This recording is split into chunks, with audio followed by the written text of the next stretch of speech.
Hello my dear children of 10th standard. In this video we are going to cover a poem from your first flight textbook.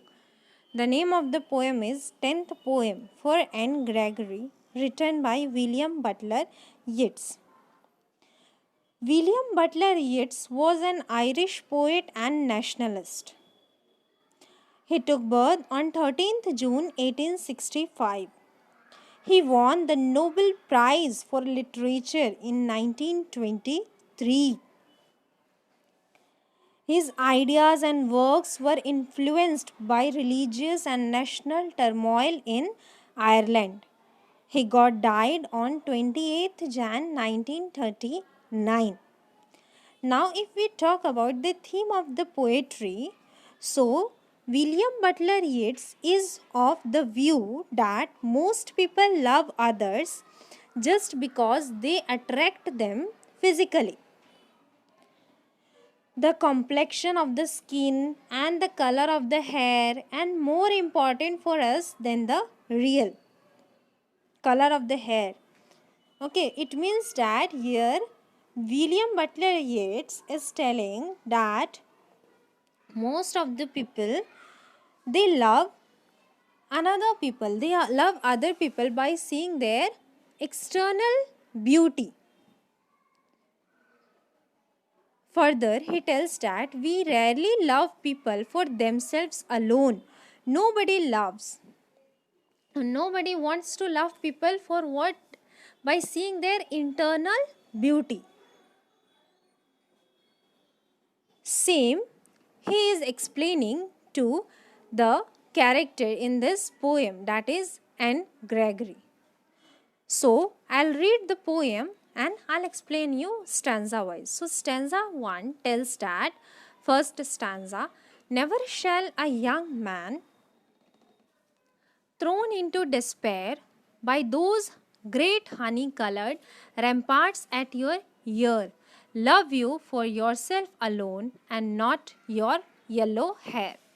Now see here, ramparts means outer walls around a castle, around a fort, or we can say the high wide walls around a castle, around a fort. Why? Only for the protection of that fort. So, in stanza 1, the poet addresses to N. Gregory and reminds her that no young man will ever love her for what actually she is. She will never be loved for herself alone, on her merits, on seeing her internal beauties. She will never be loved by seeing her internal beauties. It is also not possible that any young man will not be attracted by her yellow hair. The hair falling on her ears look like the ramparts, walls surrounding a castle. So here poet is comparing that hairs with that surroundings, with that ramparts which surrounds the castle. Further, poet tells that it is not possible that any young man may start shying in love without being attracted and tempted by her beautiful yellow hair. So, in the first stanza, poet tells that any man will love N. Gregory by seeing her outward beauty, by seeing her external beauty, by seeing her beautiful yellow hair. In the second stanza, what N. Gregory is telling to poet, that we'll see. So in second stanza, N. Gregory says that, but I can get a hair dye and set such color there, brown or black or carrot, that young man in despair may love me for myself alone and not my yellow hair. So in the second stanza, N. Gregory says that she can get a hair dye and color her hair. What will be the color of her hair depends on her. She can dye them brown, black, or of carrot color like red. The choice will be her own. she asks the young man who is shying for her in love to remember one thing. The young man should love her for herself alone and must judge her on her good or bad qualities. He should not fall in love with her merely by developing a fancy for her yellow hair. So she wants young man to love her for what she is from internal, for seeing her herself, for seeing what Anne Gregory is from inside, not by seeing her fancy yellow hair or not by seeing her external beauties. Now, in the third stanza, what poet tells to Anne Gregory that I heard an old religious man but yesternight declare that he had found a text to prove that only God, my dear, could love you for yourself alone and not your yellow hair. Yesternight means yesterday night. Okay, here why to bring a musical effect in the poetry, poet has changed the spelling, or we can say poet has played with words and they have that license. They can play with words. So, in the last stanza, in stanza 3, poet tells to Anne Gregory and Anne Gregory gets her answer. So, the poet says that the previous night, yesterday night, the previous night, he heard an old religious man, or we can say a priest. The old religious man quoted a text.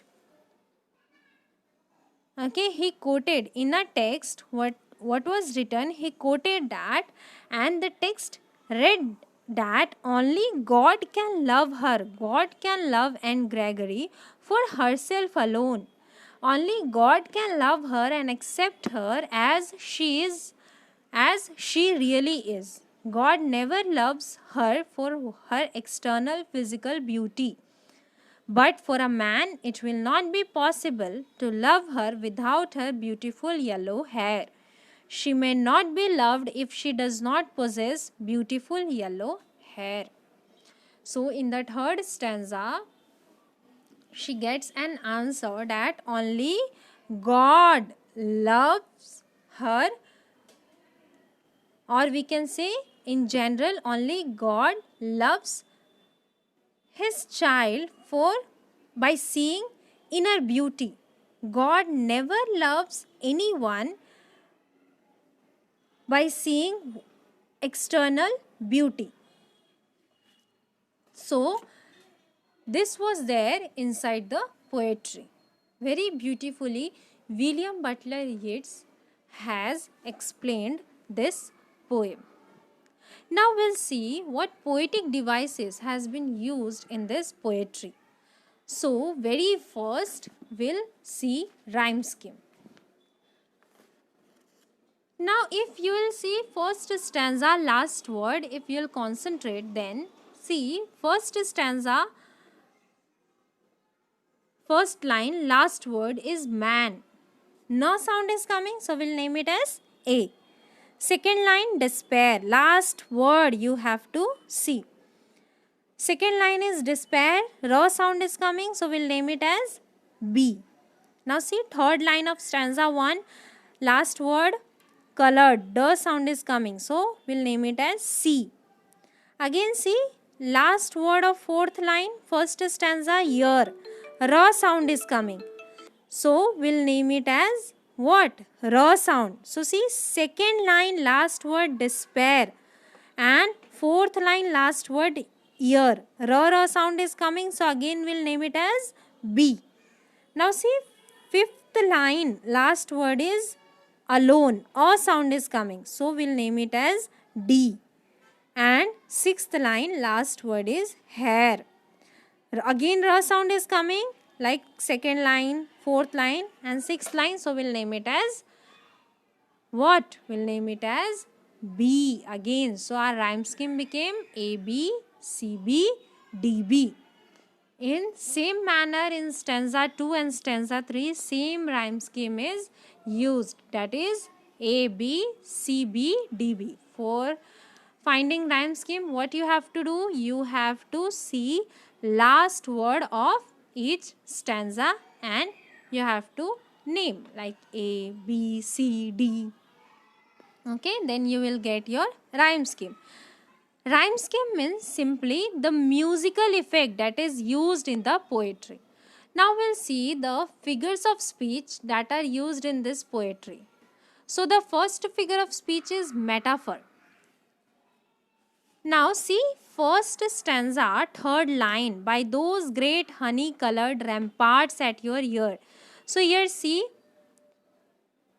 ramparts, that walls surrounding a castle is getting compared with honey colored.